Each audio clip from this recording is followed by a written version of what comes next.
Hello viewer, আসসালামু আলাইকুম। আজকে আমরা মহানবী সাল্লাল্লাহু সাল্লামের মোজেজা পর্ব ১ নিয়ে কথা বলবো। সঙ্গে আছে আমি প্রভাষক ইফতেখার আহমেদ রতন।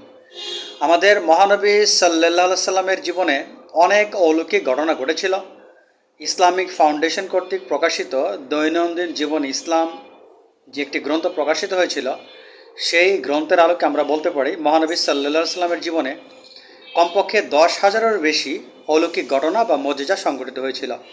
তো আজকে আমরা তার মোজেজা পর্ব ১ নিয়ে কথা বলবো। আমার চিন্তা ভাবনা আছে আমি কয়েকটি পর্ব প্রকাশিত করব। তো আজকের পর্ব হচ্ছে মহানবী সাল্লাল্লাহু সাল্লামের মোজেজা পর্ব ১। তো এই বিষয়ে আমি বিশেষত হেল্প নিয়েছি বাংলাদেশের বিশিষ্ট ইসলামী চিন্তাবিদ প্রফেসর মোহাম্মদ আবুল কাশেম ভুঁইয়া। তাকে আমি ব্যক্তিগতভাবে চিনি। স্যার আমাকে একটি পাণ্ডুলিপি দিয়েছেন, তো সে পাণ্ডুলিপিটা আমি পড়েছি। তো যাই হোক, আজকে প্রফেসর মোহাম্মদ আবুল কাশেম ভুঁইয়া স্যারের রেফারেন্সে আমি আলোচনাটা করব। তো চলুন আমরা মূল ভিডিওতে প্রবেশ করি। প্রফেসর মোহাম্মদ আবুল কাশেম ভুঁইয়ার মতে পবিত্র কোরআন শরীফ হচ্ছে মহানবী সাল্লাল্লাহু সাল্লামের সবচাইতে বড় এবং চিরন্তন মোজেজা। তার কারণ হচ্ছে আগেরকার নবী বা রাসূলদের সময়ে যে মোজেজা প্রকাশিত হতো সেটা একটা পার্টিকুলার টাইম পর্যন্ত বিদ্যমান থাকতো। তারপর ওই টাইমের পরে সেটার আর কোনো কার্যকারিতা থাকতো না। কিন্তু মহানবী সাল্লাল্লাহু সাল্লামের পবিত্র কোরআন শরীফ হচ্ছে তখনকার সময়ের একটি মোজেজা, এখনকার সময়ের জন্য একটি মোজেজা, আর কিয়ামতের আগ পর্যন্ত এটা মোজেজা হিসেবে থাকবে। তার মানে এই পবিত্র কোরআন শরীফ মহানবী সাল্লাল্লাহু সাল্লামের সময় ছিল, এখন আছে, এবং কিয়ামতের আগ পর্যন্ত সেটা অব্যাহত থাকবে। তো আপনারা হয়তো জানেন যে কয়েক বছর আগে জার্মানের পাদ্রীরা তারা পৃথিবীর বিভিন্ন জায়গা থেকে বাইবেল সংগ্রহ করেছিল। তো তারা তাদের লক্ষ্য ছিল যে বাইবেলগুলোর মধ্যে কোনো পরস্পর বিরোধী বক্তব্য আছে কি না। তো যাই হোক, আমরা জানি যে মূল বাইবেল কিন্তু অর্থাৎ যিশু খ্রিস্টের বাণী ছিল, যিশু খ্রিস্টের ভাষা ছিল আরামিক ভাষা। তো কিন্তু মূল বাইবেলটা আরামিক ভাষা ছিল, কিন্তু আরামিক ভাষার যেই মূল বাইবেলটা সেটা কিন্তু হারিয়ে গিয়েছে, সেটা কিন্তু এখন আর এই পৃথিবীতে নেই। অর্থাৎ আরামাইক ভাষার যেই বাইবেলটা সেটা কিন্তু অস্তিত্ব বিলুপ্ত হয়ে গেছে। এখন আরামাইক ভাষার কোনো বাইবেল নেই। এখন প্রাচীন বাইবেল বলতে কিন্তু আমরা বুঝি গ্রিক ভাষার যে বাইবেলগুলো, অর্থাৎ এখন প্রাচীন বাইবেল বলতে বোঝায় গ্রিক ভাষায় রচিত বাইবেল। আরামাইক ভাষার কোনো বাইবেল নেই, সেই বাইবেলের কোনো অস্তিত্ব নেই। যীশুখ্রিস্টের ভাষা ছিল আরামাইক। তো যাই হোক, তো তারা কি করলেন, পৃথিবীর বিভিন্ন জায়গা থেকে এই গ্রিক ভাষা রচিত প্রাচীন বাইবেলগুলো তারা সংগ্রহ করলেন। তো তাদের এই কাজ শেষ হওয়ার পরে তারা দেখতে পেলেন যে এই যতগুলো বাইবেল তারা সংগ্রহ করেছিলেন, এই প্রাচীন গ্রিক ভাষা রচিত যতগুলো বাইবেল তারা সংগ্রহ করেছিলেন, সেই বাইবেলগুলোর মধ্যে প্রায় 2 লক্ষ পরস্পর বিরোধী বর্ণনা পাওয়া গিয়েছে। অথচ পবিত্র কোরআন শরীফ এখন পর্যন্ত সারা পৃথিবীর মানুষ প্রতিদিন পবিত্র কোরআন শরীফ তেলাওয়াত করেন। একই কোরআন শরীফ, এখানে কোনো ভিন্ন নেই। সারা পৃথিবীতে একই রকম কোরআন শরীফ, এখানে সামান্য পরিমাণ কোনো রদবদল নেই। লক্ষ লক্ষ হাফেজ এই পবিত্র কোরআন শরীফ বুকে ধারণ করে আছেন, সবার একই রকম বর্ণনা। এটি একটু অবাক করার বিষয় যে একমাত্র একটাই আসমানি কিতাব যেটা এখন পর্যন্ত অবিকৃত অবস্থায় অর্থাৎ অক্ষুণ্ণ অবস্থায় আছে, যেটা এখন পর্যন্ত সম্পূর্ণ অবস্থা আছে, যেখানে কোনো প্রকার বিকৃতি হয়নি, যেখানে সামান্যতম বিকৃতি হয়নি, এখন পর্যন্ত এটা পরিপূর্ণ সঠিক অবস্থা আছে, সেটা হচ্ছে পবিত্র আল কোরআন।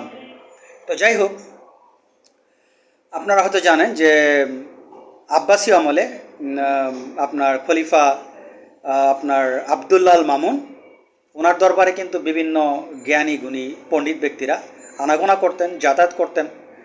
তো তার দরবার একজন ইহুদি ব্যক্তি, ইহুদি পণ্ডিত এসেছিলেন। তিনি প্রাঞ্জল ভাষায় কোনো একটা গুরুত্বপূর্ণ বিষয়ে কথা বললেন। তো খলিফা আবদুল্লাহ মামুন তার এই প্রাঞ্জল ভাষায় বক্তব্য শুনে তিনি খুবই খুশি হন এবং ওই ইহুদি পণ্ডিতকে বলেন যে আপনি মুসলমান হয়ে যান। তখন ইহুদি পণ্ডিত বলেন, না, আমি মুসলমান হতে পারবো না, কারণ ইহুদি আমার পৈতৃক ধর্ম, এই ধর্মকে আমি ছাড়তে পারবো না। তো তিনি খলিফার দরবার থেকে চলে যান। তারপর তিনি বিভিন্ন ধর্মগ্রন্থ গবেষণা শুরু করেন। উনি কিন্তু একজন বিখ্যাত হস্তলিপিকার ছিলেন।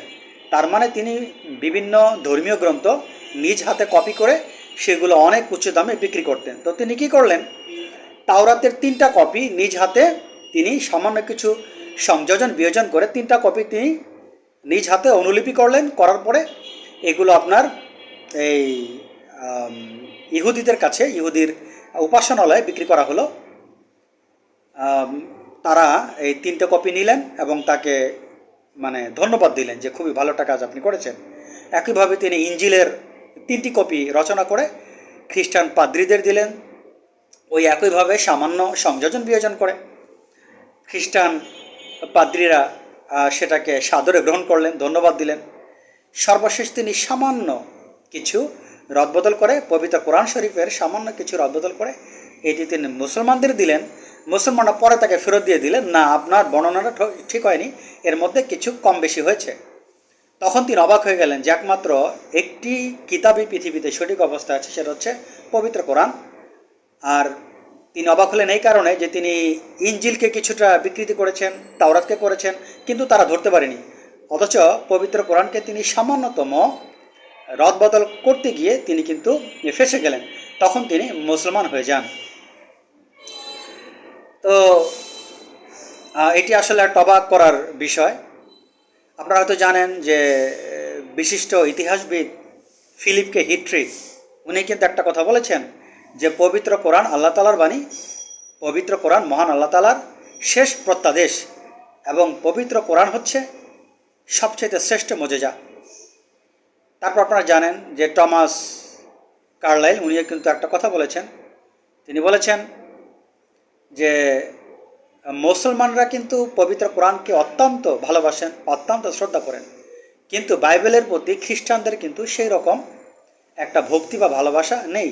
খুব কম সংখ্যক খ্রিস্টান বাইবেলকে সেভাবে শ্রদ্ধা করেন। আপনারা জানেন যে পবিত্র কোরআন শরীফ কিন্তু, পবিত্র কোরআন শরীফে আমরা গণিত, পদার্থ, রসায়ন, জ্যোতির্বিজ্ঞান, জীববিজ্ঞান অনেক কিছুর কিন্তু আমরা ধারণা পাই।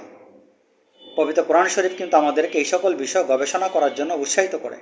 পবিত্র কোরআন শরীফে 750টি বিজ্ঞান সম্পর্কিত আয়াত আছে। ডক্টর মরিস বুকাইলি উনি কয়েকটা বিখ্যাত বই রচনা করেছেন। আমি যখন ভার্সিটিতে পড়ি তখন আমি তার কয়েকটা বই পড়েছিলাম। অনেক আগে আমি তার বইগুলো পড়েছিলাম। The Bible, the Quran and the science, the origin of man, এই বইগুলো আমি সেভারাল টাইম পড়েছি, অবাক করা বইগুলো। তো উনি কিন্তু ফ্রান্সের একজন সায়েন্টিস্ট ছিলেন, উনি কিন্তু মুসলমান হয়েছিলেন, সেটা আপনারা জানেন। যাই হোক, এই ডক্টর মরিস বুকাইলি উনি একটা কথা বলেছিলেন যে উনি বলেছিলেন পবিত্র কোরআন শরীফের কোথাও আমি একটি ভুল খুঁজে পাইনি। আমি অবাক হয়ে গেলাম, আমি থেমে গেলাম এবং নিজেকে জিজ্ঞেস করলাম যে যদি কোনো মানুষ এটিকে রচনা করত, যদি কোনো মানুষ এটিকে রচনা করত তো তার পক্ষে কীভাবে সম্ভব হতো ওই সপ্তম শতাব্দীতে কীভাবে সম্ভব হতো যে বিজ্ঞানের এত কিছু তার জন্য জানা, যেটা আজ আধুনিক বিজ্ঞানের সাথে সম্পূর্ণ সামঞ্জস্যপূর্ণ।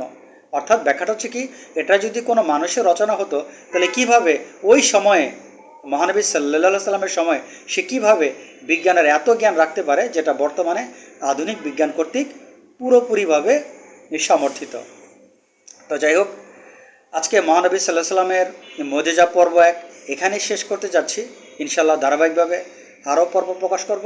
সবাই ভালো থাকেন, আজ এ পর্যন্ত, আল্লাহ হাফেজ।